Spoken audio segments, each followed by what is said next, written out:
Okay, thank you, Marissa, and thank you, Senator Rubio, for joining us. I want to start by asking if you see any possibility at all that voting machines may have been hacked and results switched in Michigan and Wisconsin or Pennsylvania.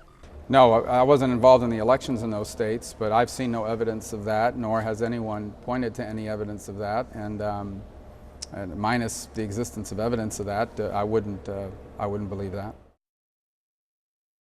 What do you make of President-elect Trump's claim that millions of people voted illegally? Do you see any evidence there? No, I imagine that there are individuals across the country that perhaps weren't eligible to vote, but I don't think it was widespread from anything I've seen, and I certainly don't think it impacted the outcome of the election. And I can only speak with authority about Florida, and I can tell you that in Florida, I believe the elections were conducted in a way that was fair and straightforward and valid and legitimate, and I've heard no complaints from anybody about the way the elections were conducted in Florida. What about the big debate today over the American flag? Should people be jailed for burning the flag? I would love to keep people from burning the flag or doing any sort of other anti-American and offensive things. The Supreme Court case law on this is pretty straightforward, and that is that as offensive as it might be and as unacceptable as it is protected under the Constitution.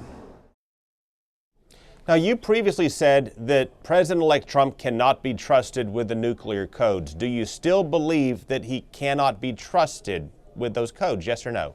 Well, it doesn't matter what I believe at this point because the voters chose him and the voters trust him. And so that's what I trust. I trust the voters. He's now the president-elect. The campaign is over. I'm going to leave behind the rhetoric of the campaign, especially the rhetoric of the primary. And I'm going to focus now on giving him every chance to be a successful president, because if he succeeds, the country succeeds.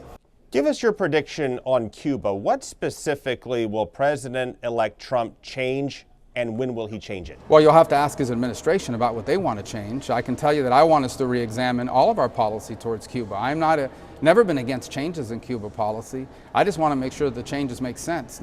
I have two primary interests. Number one, first and foremost, is the national security and national interest of the United States.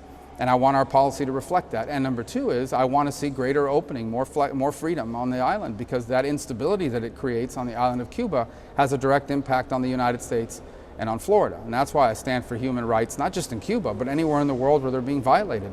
All right, Senator Rubio, thank you for your time. Thank you.